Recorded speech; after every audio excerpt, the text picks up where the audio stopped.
Y'all, welcome back to my channel. I don't do a lot of these like reviews, first reactions, but this article is crazy.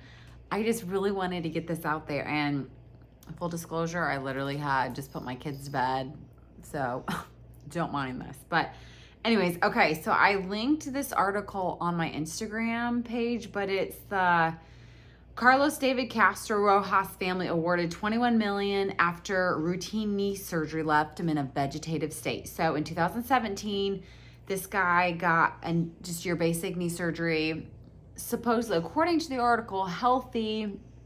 It was done at Baylor University Medical Center. They're saying he suffered hypoxic ischemic encephalopathy, a brain injury that stems from a lack of blood flow and oxygen to the brain. So that's what they're saying happened. Was it a stroke? Was it due to the blood pressure? I mean, like, I would really want to see the charts and to see exactly what happened, because, I mean, did he have like one blood pressure that was low and okay, so first of all, this was a jury case. So this was not complete based off of factual. It was just two sides giving their opinions and their stories, and the jury got to decide, okay? So they're saying it's from a lack of blood flow to the brain. But here's the thing. If you go to the end of the article, the hospital stands by the anesthesiologist and the CRNA.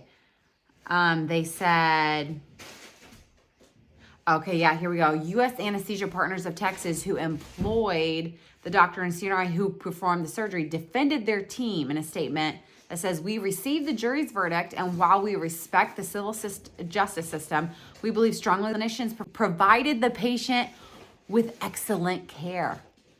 Okay, so that tells me right there that they looked at the records, they looked at the patient's charts, and whatever they saw did not match up with what the family's attorneys were trying to say. Now, let me just stop right there and say, I very much grieve with that family. Like, it is, can you imagine that mom is going to take care of her otherwise healthy son forever? Like, he's in a vegetative state. So I always like disclaimer, like, anesthesia is not foolproof. Like, there are sad, very rare, but sad outcomes sometimes. And sometimes we can't always explain it.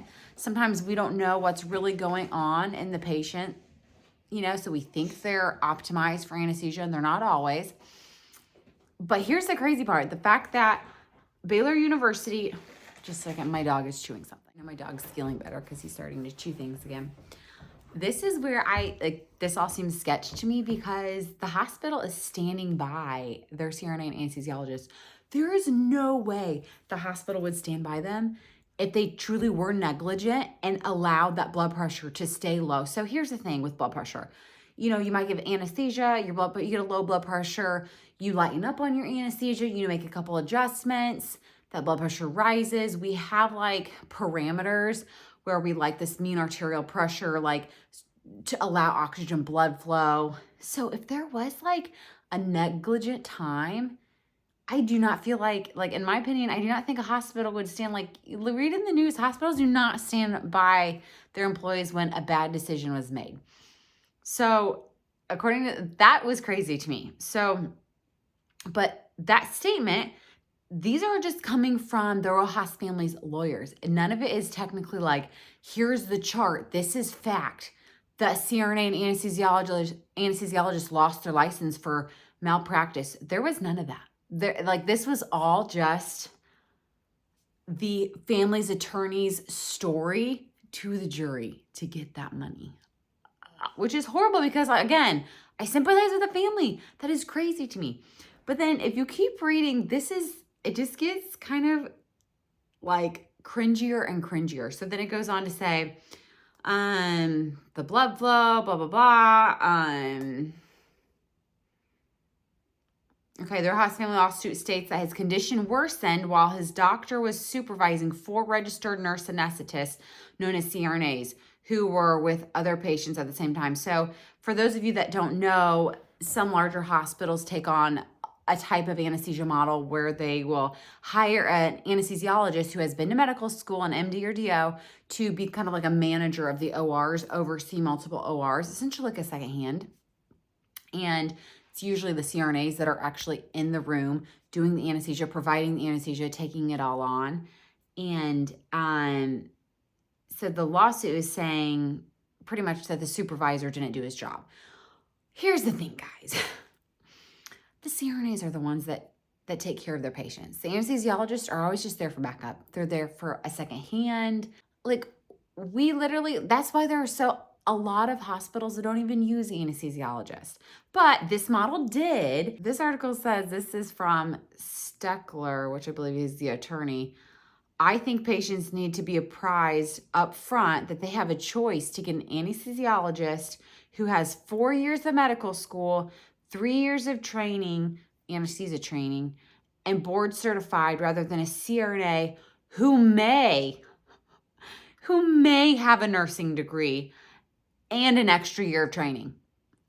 Like, this goes to show you right here, it's just the absolute BS. And honestly, like, it's a good lawyer. Like, he's painting this picture of just this like really extreme, like, oh, that was so negligent, so gross that they would give him a CRNA who has like, might be a nurse, or who like might have a year of training over like a doctor who's been to 4 years of medical school and 3 years of training and board certified.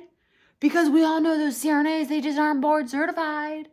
Like, I just read this and I just laugh. Not at the situation, at what this lawyer says. May have a nursing degree and an extra year of training. Like, can we all just, I just am going to go home because I guess I just don't know how to do my job. That was just what killed me. Obviously, I feel for the family. I feel for the patient who was a victim of, a bad outcome of anesthesia.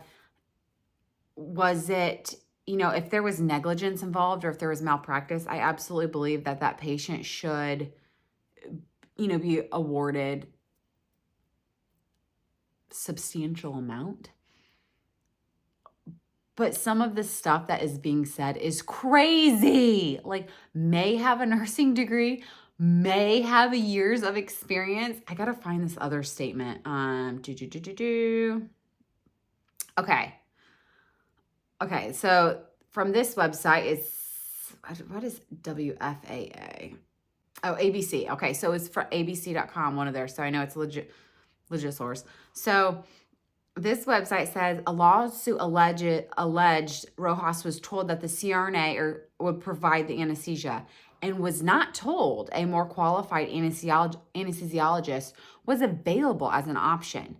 Despite written policies by U.S. anesthesia partners, the suit alleged Rojas was not informed that he had the right to choose whether to have an anesthesiologist or CRNA. I didn't know, like, that patients actually could, like, say, I don't want this, I don't want that. Like, you're accepting the anesthesia service from the hospital. But I guess, they had a legit leg to stand on because they got awarded the money. And then it goes on to say, no one explained to Carlos that there was a difference between providers of their qualifications. Instead, they only provide patients with the patient's choice to have an anesthesiologist if the patient knows enough to object to a CRNA and insist on an anesthesiologist. Let me just break it down for you guys. I worked with some really good CRNAs. I've worked with some bad CRNAs. I've worked with some really good anesthesiologists. I worked with some bad anesthesiologists. It is not the title behind the... First of all, let me be very clear. CRNAs are trained rigorously to provide anesthesia. We use the same textbooks as MDs. We use the same caliber of education as far as what we need to know anesthesia related. Did we go to med school? No. So we are not trained to be intensivists. We are not trained to be pulmonologists. We are not trained to be pediatricians. Give me your big long list. But we are trained to be anesthesia providers, and they would not allow us to do that autonomously if we weren't adequately trained. Like, this just, oh, this irks me. And I get so salty over crap like this. Like, don't be freaking stupid. Now, I will say it was a lawyer. So he was just trying to win for his case, and he did it.